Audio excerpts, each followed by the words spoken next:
Hello everyone, I'm Wei Zhang from the Computational Earth Science group in Oak Ridge National Lab. And today I'm going to show you our work on accelerating the cloud scaling within the unified model for CPU, GPU-based HPC systems.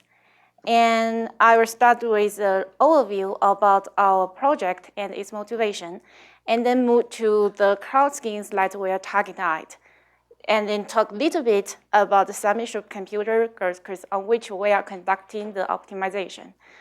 And then I will move to the current status and the future plans for our work about porting Cassine on GPU. So the whole project is supported by the US Air Force, and generally speaking, the workflow is from the weather forecasting models to hydrology. So we would like to get more accurate and faster weather forecast, and then use the output, especially the rainfall output, as input to the hydrology model that is under development. So the content for my today's talk is accelerating the cloud scaling located at the first part as part of the optimization. So while we worked at the cloud aerosol interactive microphysics, which is Cassine, it has been coupled to the Met Office unified model. And we want to port it onto the OLC Summit GPU to take the advantage of its incredible computational power. And I always want to talk a little bit more about cloud microphysics because myself is a cloud physics scientist. So besides the programming, I want to say why we care about cloud schemes or why the cloud microphysics is important. Because the cloud microphysics concerns the mechanisms by which the cloud droplets generated from water vapor and small particles in the air, and then grow further to form the rain, ice, snow, and graupel.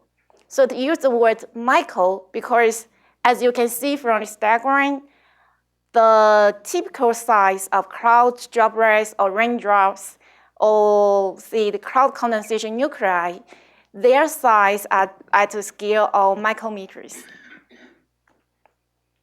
So on this diagram, it shows the microphysical processes that controls the one cloud. Then you can see some condensation, evaporation, or autoconversion, acceleration. And the thing will be more complex if we consider the cold process, if we add the ice or snow inside it. So it's very complex, but all these microprocesses, they control the evolution of the cloud mass and their number concentration, and also the other water species like rain or snow. And the lightning heating or cooling associated with this process can affect the temperature in the atmosphere. Furthermore, the process, especially like the precipitation, can affect the surface process, and the amount of cloud and the real reflectivity affect the radiative transfer, and also the chemistry things like aerosols effect. So that's why it's very important. And up until now, there have been many cloud schemes developed, and we are targeting at the cloud aerosol interactive microphysics, called as Cassine. It's used in the and is user definable, which means you can choose the number of cloud species, and you can choose the number of moments that you want to predict. You can, for example, you can use single moment, which only predicts the mass, or double moment, mass and number concentration, 3 moments with the radar reflectivity as the additional moment. So as its name suggested, it has more detailed representation of the aerosol's effect and in cloud processing of aerosol, which make it be able to get more accurate prediction of the interactions between cloud aerosol and precipitation. But one thing comes with that is it leads to more intensive calculation. So it's written in Fortran and has a relatively larger number of total lines and subroutines. Here is figure is adopted from a technical report in the Met Office, and they compare the performance of the UM model when it used Cassin or using a standard Brook scheme. So you can see this up two lines is when Cassin is enabled, and its running time almost like increased by a factor of 4 to 6. And we did the similar test on Summit, but we use different models. We use KIT. So the general idea is we use the same model to simulate the same case, but use different microphysics schemes. I want to point out the cloud microphysics scheme can be divided to two kinds, as you may know, the bin scheme and the box scheme. And generally speaking, bin schemes are always more expensive than the box scheme because they have less assumption and they treat the job right spectrum explicitly. But you can see in all the tested box schemes, Cassin is the slowest one, and it's almost comparable to the bin scheme. So there's a large demand for us to accelerate Cassin by HPC and GPU computing. So we're doing this magic, actually not magic, hard work on the OLCF Summit supercomputer. I'm not going into details about it, but as you already know, Summit is an IBM Power 9 system and with NVIDIA GPUs. This slide shows the CPU cores and GPUs on Summit. So Summit has now helping a lot of scientists to make breakthroughs in multiple research fields. So, and it's in Oak Ridge, so we're going to take that advantage.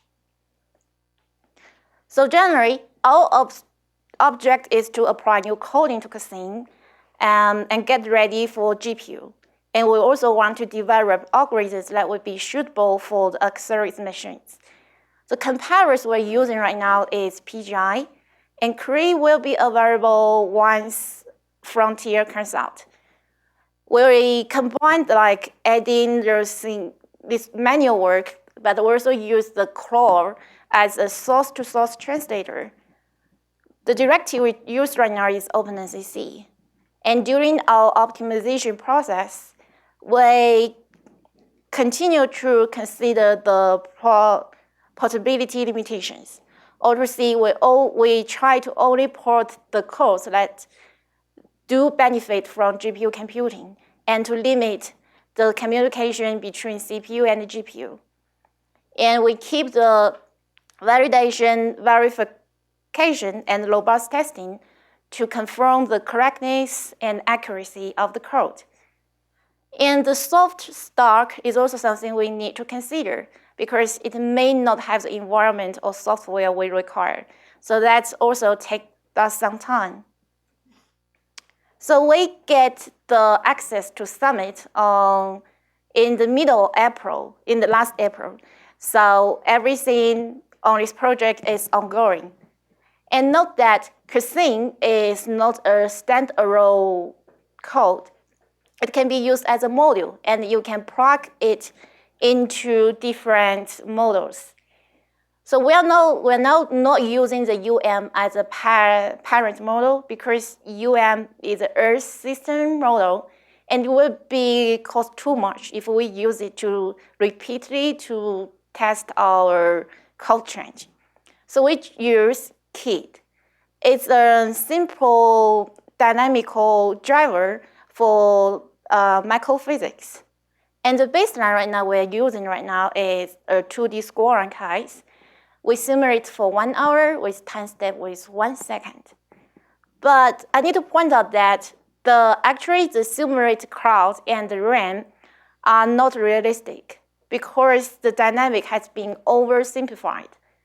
But this is now is enough for us to I mean, now the kit is good enough for us to test our code change and to verify them. So at this stage, we're good. And the first step for us to do is to access its performance on CPU. And we use GPTL. Here these snapshots just to give you a brief view about what you can get from the GPTL report. So it includes the word clock for each subroutine or functions and how much time it calls and the call tree. So the result shows in Kit, the cuisine occupied 85% of the total calculation. And its main subroutine dominates 96%. And if we look in more detail, here's the hotspots that we need to consider. The most expensive one is the sedimentation that deals with the process for the job rest to falling down. And also other subroutines that distribute or update the queue field. So this is what we care about. So the general idea for getting cuisine ready for GPU is we want to optimize the most time-consuming parts and avoid or minimize the data transfer between CPU and GPU. So ideally, we want to get the GPU region sandwiched between two CPU calculation regions, like look at it like this diagram shows. Then that would be perfect. But it's not an easy cake, and the truth in cuisine is we have a lot of things to consider and the changes, so maybe this solution is not good for cuisine. So we have the derived data type in cuisine, and we need to deal with caution when we transfer this data between CPU and GPU. So we have two methods to solve it. The first is deep copy, and it has been supported recently on Summit when they update the PGI to the newest version. So now we are testing it. Another method is to change it to pointer and allocate the flight array as target, and then use this flight array in the GPU regions. And as expected, we confirm the bit-for-bit comparison for this kind of change on CPU. Another challenge we need to consider more is the loop structures in cuisine. It has 3 levels of nested loops. IJ loops is a horizontal loop that works over the independent column, so they are safe to parallelize, which is good. But within it, we have the sub-steps that is true for the microphysics to reach the steady state step by step. And then we have the vertical loops, which have the vertical dependence. And these two are not safe to parallelize. Besides, the hotspots located deep in the core tree. So we need to find some solutions for it. And I would like to jump to the formal work done in the EPCC and the UK Met Office. They have tried to port the cuisine to GPU in 2016. The parent model they use, different from ours, is a large AD simulation model named Monk. And the compiler was Cray. They also use OpenNCC. But they chose to add the OpenNCC directive at the entry point of the main subroutines. And all the routines are executed sequentially. So which is all calculations, all the conditions, all the loops are offloaded to the GPU. And the results is not very encouraging. Here, those 2 figures are adopted from Alexander's master thesis.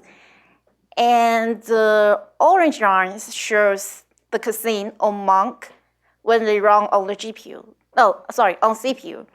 And the blue lines for the GPU running. So you can see for the cuisine only, the speed up is not very significant.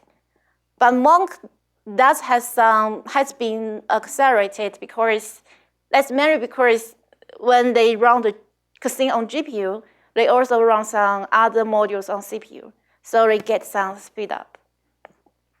So their principle for doing this is to avoid large amount of refactoring in the original casino, but then it leads to a large amount of code offloading and large amount of data transfer.